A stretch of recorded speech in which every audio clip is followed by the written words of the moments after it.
I'm Bob Nesbitt, your holistic functional health practitioner, where I help clients who are mostly men overcome gut and chronic health issues and eventually reclaim their lives.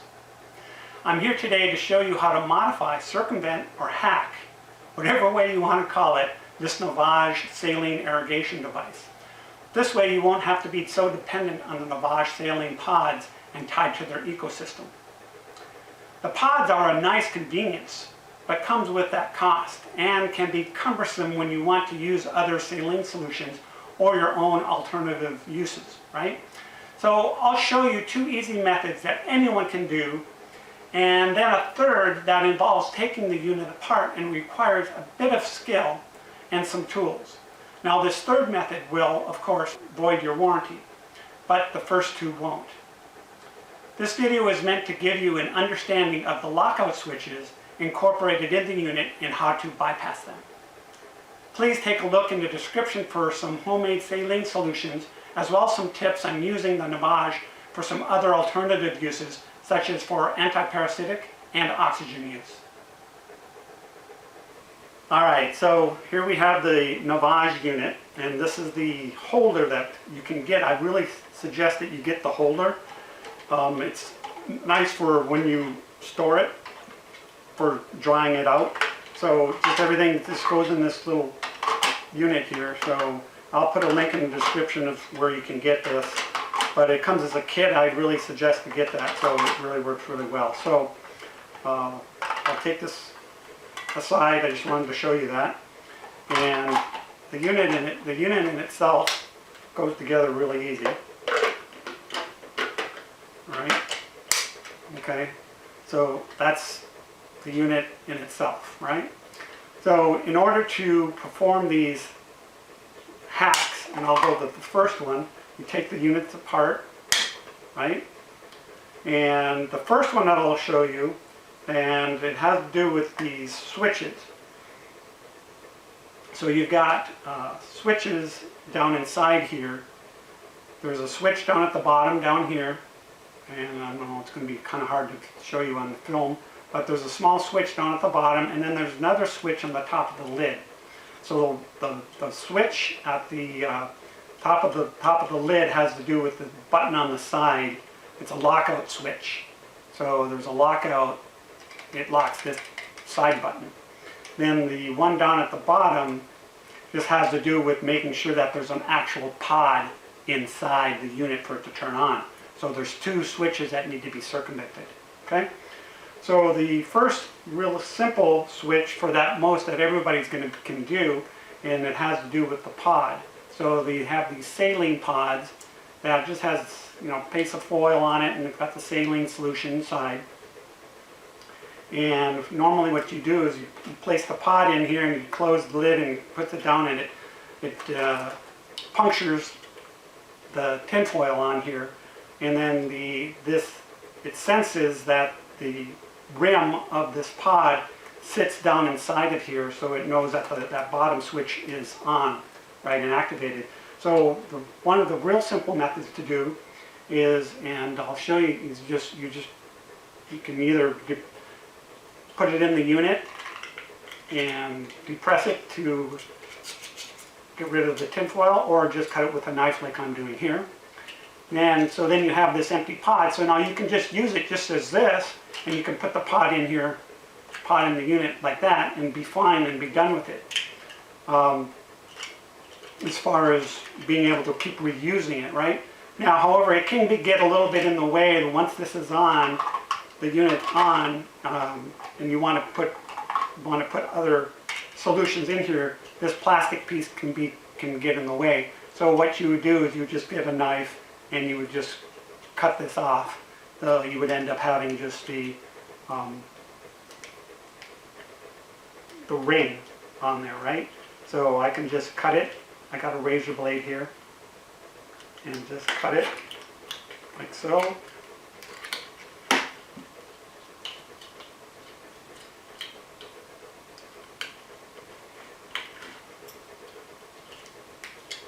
So then now I just have the ring, right? And now I just have this ring, and I can place it in here, and there's no obstruction.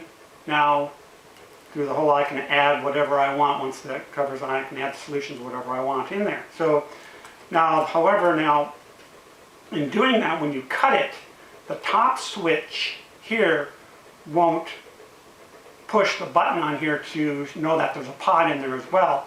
So what you would have to do is then, as you get about 3/4 or more, a little bit more down, you just push your finger in here and you push, and it should make the click. I don't know if you'll be able to hear it.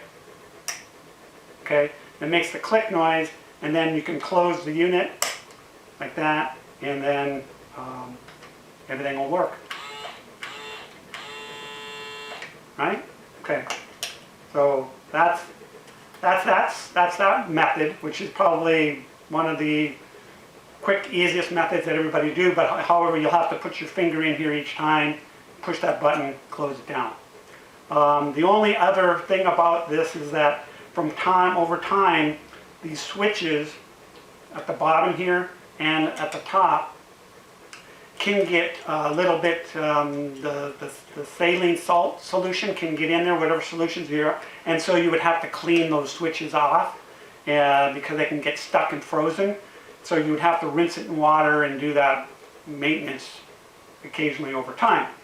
So that is one drawback to using the switches, enabling, putting the ring in here to bypass the switches, right? So that's what has to be done. Now the other method is to use a tie wrap, right? Rather than using this pod. So let's say you don't have a pod, right?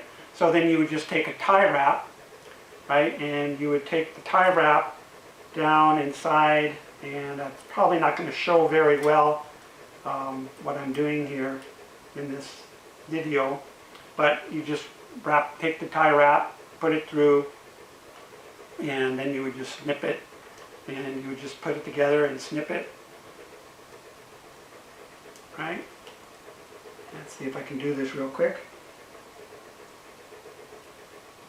You can still be a little bit of a, and I have noticed that in doing this, if you do use the tie wrap, that it can, sometimes it might not hold the button down. You really have to get this tie wrap pretty tight in order to do it. So you got to make sure it's all lined up, then make sure that tie wrap is tight. So I got it tight there. Then you go to close the lid, click. Now I also noticed that it makes it a little bit harder with the tie wrap to close the lid too. So it's really hard, and I feel like it's going to put a lot of undue strain on the unit. So I'm not really a big fan of that, but it would work. So you can see, that does work. So then the other method, okay, I'm going to cut this tie wrap off. Okay. Now of course, these first two methods keep the warranty valid and everything else like that if you're concerned about your warranty. So that's one aspect of it. Now this third method that I'm going to show you has to do with actually taking the unit apart. So you need to have a little bit of skill in doing this, but it does take a Torx bit, and I believe it's a T9 that you need. And you'll start, first of all, you start with the 4 screws at the bottom. Okay, that's where the battery is. You got the batteries on the bottom. So you undo the screws, right?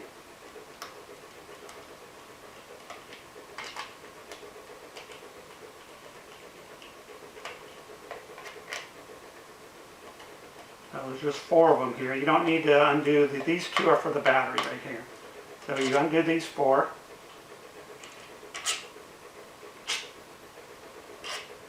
Alright, so now once that's apart, we're going to split this case in 2.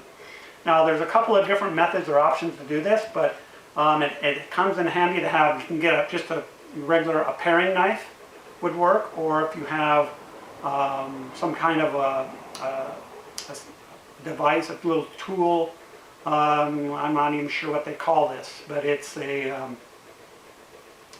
used it for like when I was doing my iPod battery, so it's like an iPod kit. So I don't know if you remember these old type of iPod tools that I had laying around which kind of helped too. So what you would do is you can either start at the back side and take a paring knife and put it in here. But what I've noticed, and from doing it the first time, is there's 2 holes at the front, right? So you get a paper clip, a large paper clip, right? I got a couple of different paper clip things here. So you would just push in, and this can get a little bit, but you just got to push really hard.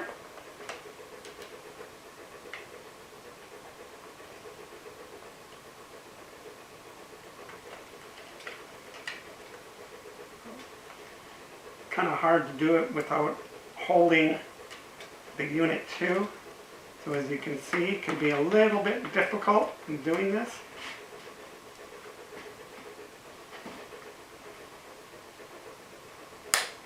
There we go. So kind of got to push in and out to the side. So that one split apart. Then I can do the other side.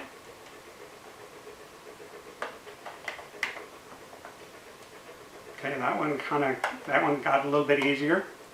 So as you can see, these 2 holes. You got these holes in the front, like you depress. There's a little indent in there that does that.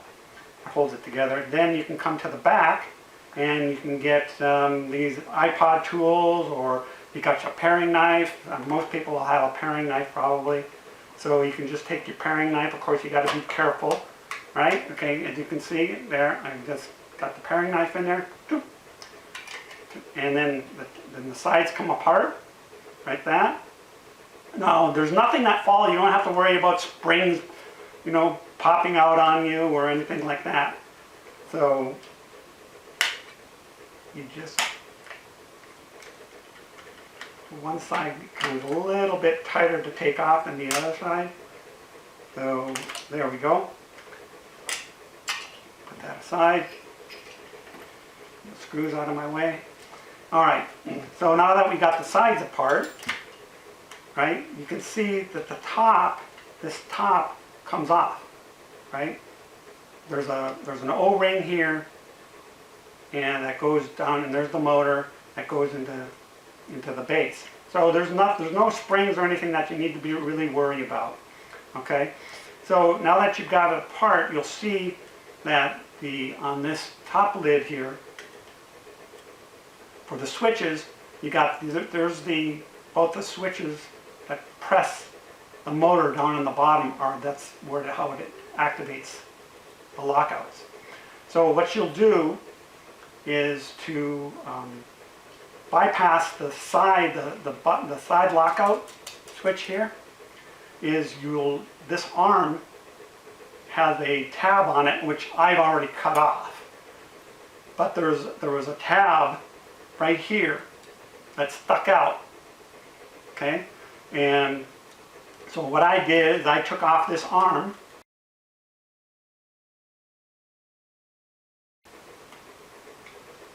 and the only reason I'm taking it off, you probably don't have to take this off, but I did it just to be sure that I don't break anything.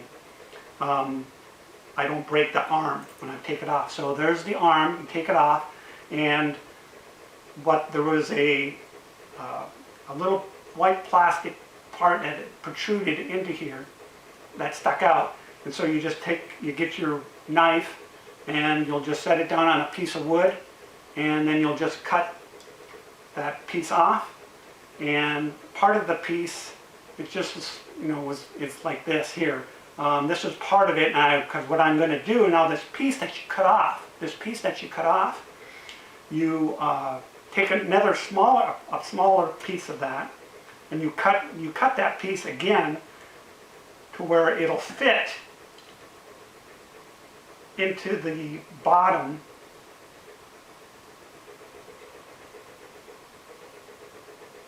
right here. See, so as you can, I don't know if you'll be able to see it on camera, but I cut a little piece. Let's see if I can put it up against something here so you can see it more, maybe on my hand.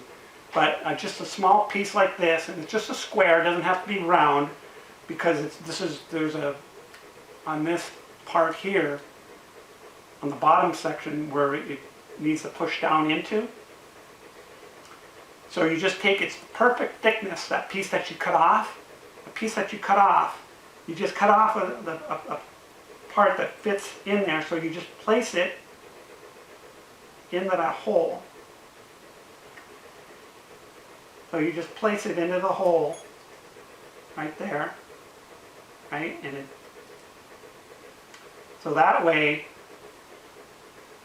this tab, this button here will push down on it when we put it together, and it'll like as if you're already pushing like where the tie wrap was, and it'll already push that down.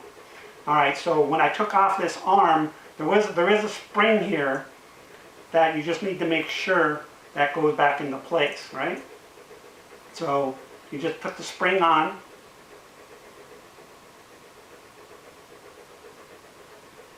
And you put it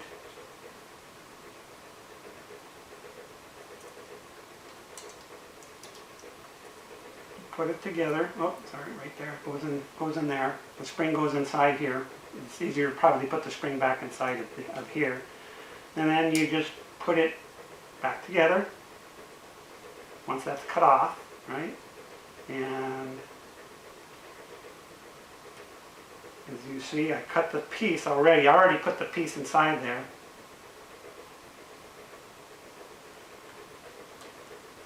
Now, and it doesn't have to be tight. I mean, there's no moving parts inside here, so you just till it bottoms out, and so then there you go. So that's the motor. So right now, as you'll see, if I push this switch, see now I can push the switch and there's nothing locking it out. I don't know if you can see that on film, but I can push it. So the motor's not going on yet, right? Because the button on the top here needs to push down inside of the base here, and that's why I put that spacer in there, that piece that we cut off. So what you'll see is, you know, it's not pushing down on it right now, but I'm going to just use this tool like as if I'm pushing something, right? So I'm going to just push down, and now you can hear it. I don't know if you can hear it, but I'm just pushing. So if I don't push, see, nothing happens, and I push. So that button pushes down on it. So then all we do from here is we just put it all back together. So you just leave that piece. I left that piece down inside there, and it's not going to go anywhere. I suppose if you wanted to put a piece of glue or something in there, if you felt better, if you wanted to do that, but I didn't feel it was necessary. So, all right, so then you just put everything back together. Right, making sure that that piece doesn't fall out. I mean, if you're concerned about it, like I said, you can glue it. So now that I've got that halves back together. All right, you'll see that when you put it back together, I find it's best, let me turn this around, to put the front piece on first. You know, because you got those lockouts there. And it can be a little tricky. You just have to make sure, trying to do this, make sure I'm on the camera here too, but you've got these tabs that go in between here, so you just got to make sure that things line up. So it's just a matter of getting things lined up, and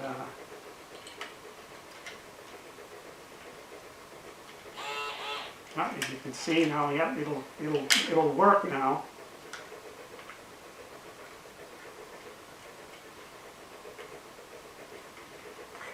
There we go. So you just need to make sure everything is lined up.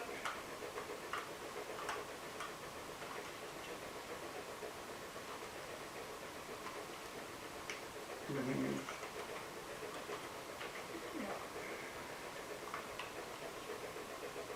there we go. Okay. Shouldn't have to force anything, so if it doesn't, things don't go together like it's supposed to, then you just take your time with it. So, and you just put everything else back together. Okay, see, snap together, there we go.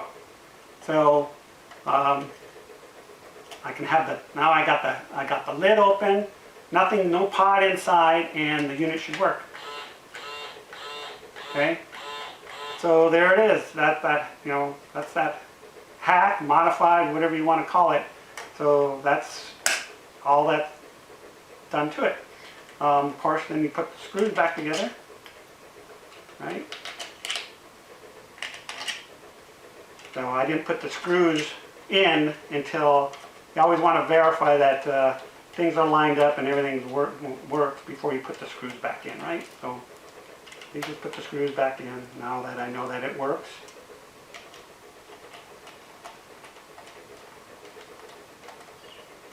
And don't over tighten them. Like I said, there's no moving parts here.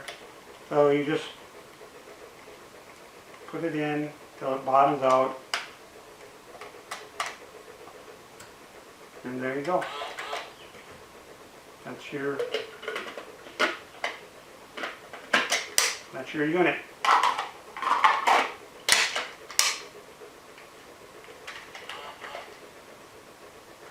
Right? You have the lid open, now it goes on, you can do it anytime you want. There you go. So that's how that third method works, so I hope you find that beneficial. And so the next part of this has to do with alternative rinses and different recipes that you can use in the Navage unit itself. You can put essential oils in it, in the solutions it's made for that. In fact, Navage themselves make a pod that is an eucalyptus pod for the Navage. Alright, so here we're back with the nasal saline rinse recipes, right? So I've got them on a sheet here and I'll just read it off to you, but also I'll probably put it down in the description as well so you have that. So with this, first of all, you never want to use tap water. I have some distilled water, which is a good idea to use for sure. And just because it's distilled doesn't mean necessarily that it's sterile. So just because it's distilled though, it doesn't necessarily mean it's sterile water. So if you wanted to get some sterile water, sure you could, but it's not necessary. But just make sure that you know that your source of your water is clean and pure, right? That it's not contaminated. So that's definitely important because you're putting now substances up into your nose and your nasal cavities, and that's right, you've got your brain and everything else right there. So, you want to be sure that you're not putting, contaminated solutions up into your sinuses. That wouldn't be good. So the saline recipes are, meant to be, with a filtered water. If you want to boil the water too as well, you can do that. I normally don't, but I do want to make sure that it is room temperature or warm to your body. You don't want to be putting cold water up into your nasal passages. You kind of get that, brain freeze type of thing, like when you drink something cold. So you want to make sure the water's at a comfortable level.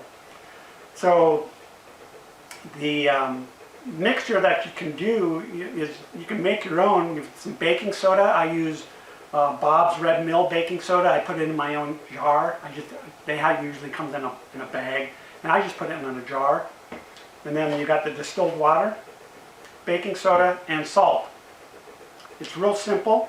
It's 1/4 to 3/4 of a teaspoon of salt, and you want to use not table salt. You want to use like a pickling salt. Maybe a Redmond sea salt is good. Just make sure that it's a clean source. Again, remember you're putting stuff into your nasal passages. So the pickling salt is meant to be like pickling and stuff like that. So it's for consumption.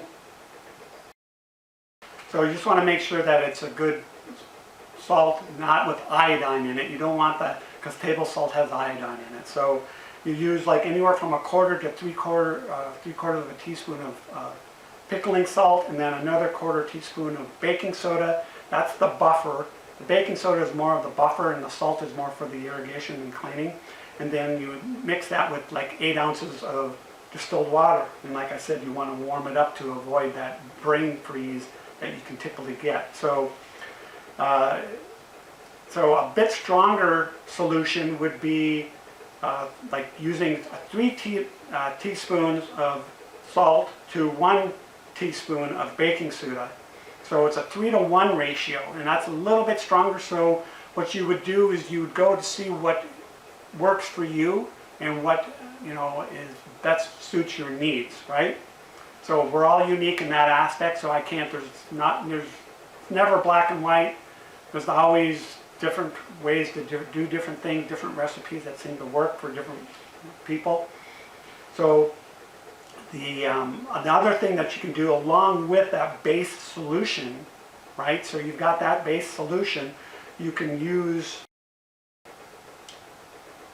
essential oils, right? So like you can put eucalyptus, frankincense, rosemary, whatever you want. Those types of things are usually good. In fact, a combination of that would be like in 8 ounces of water, you would use the basic saline solution with 1 drop of eucalyptus, and then 1 drop of frankincense, and 1 drop of rosemary, which really works good, or just eucalyptus all by itself in the saline, right? So that has to do with those are your basic homemade solutions for saline.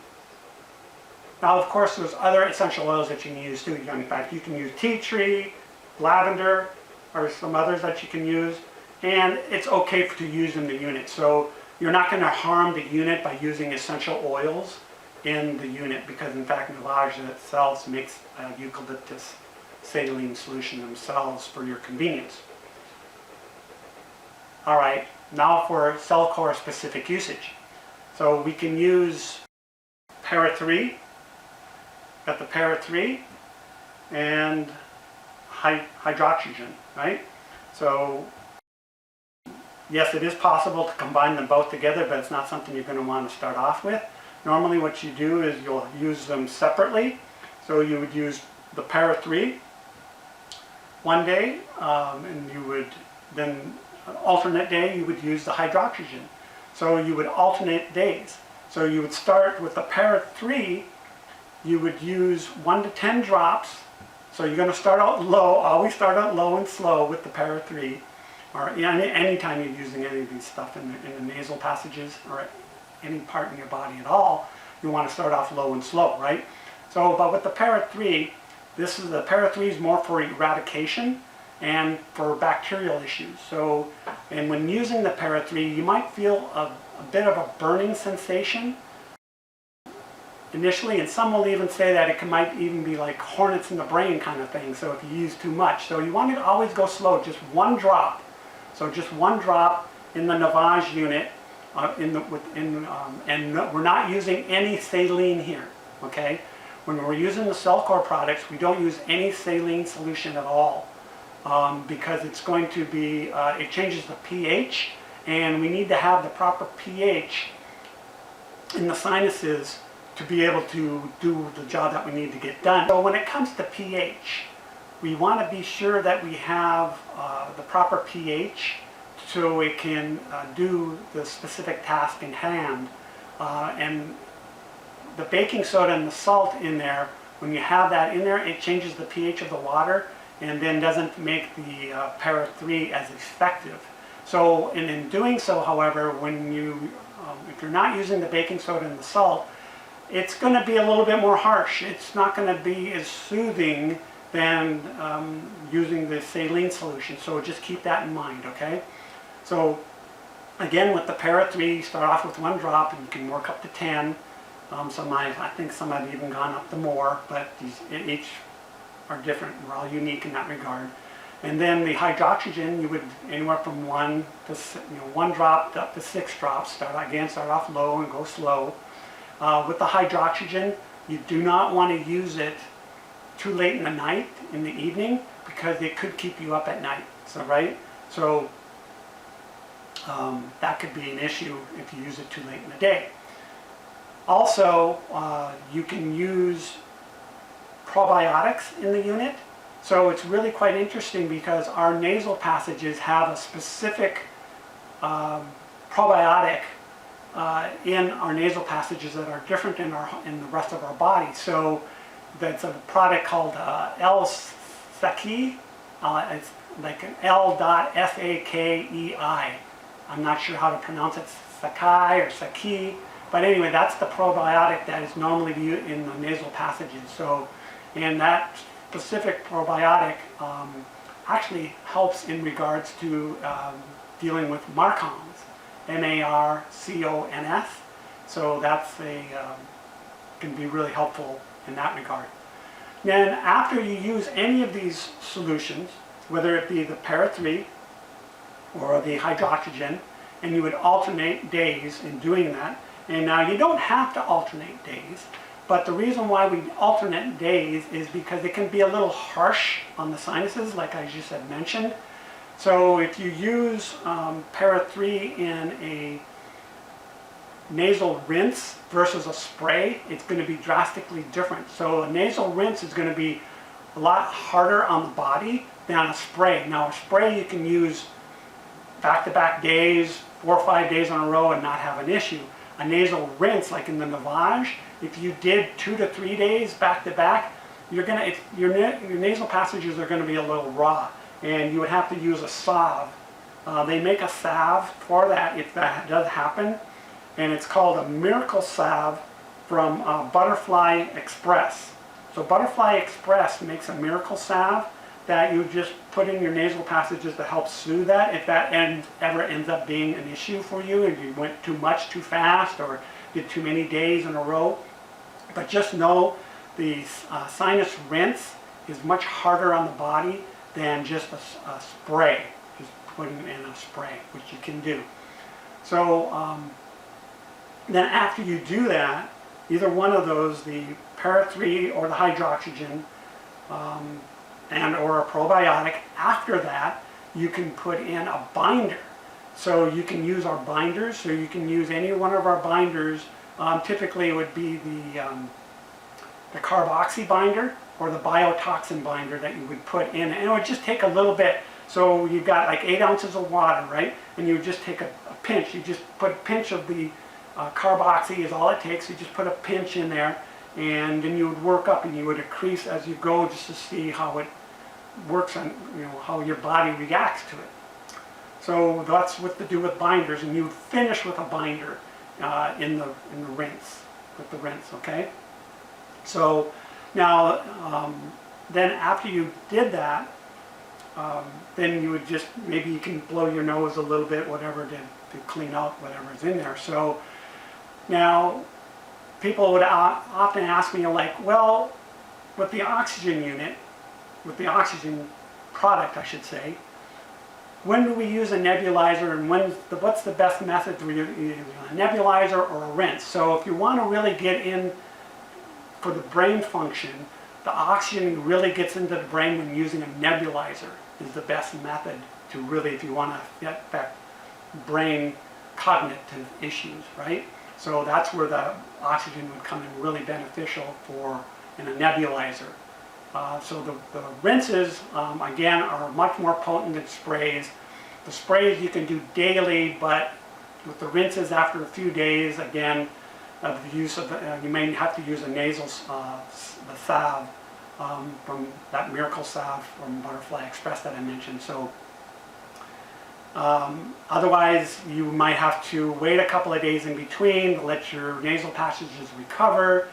That nasal mucosa might take some time to recover and recuperate, right? So I think I pretty much covered everything there with the para-3 and the oxygen. Now you can combine them once you progress enough along. If you wanted to use para-3 and the oxygen at the same time, yes, you can do that.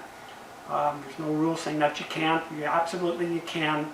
So, but just keep in mind to go low and go slow when doing those types of things. So again, I hope you found this video useful. Please check the description for any details or post any questions that you might have. So until next time, in good health, love and light.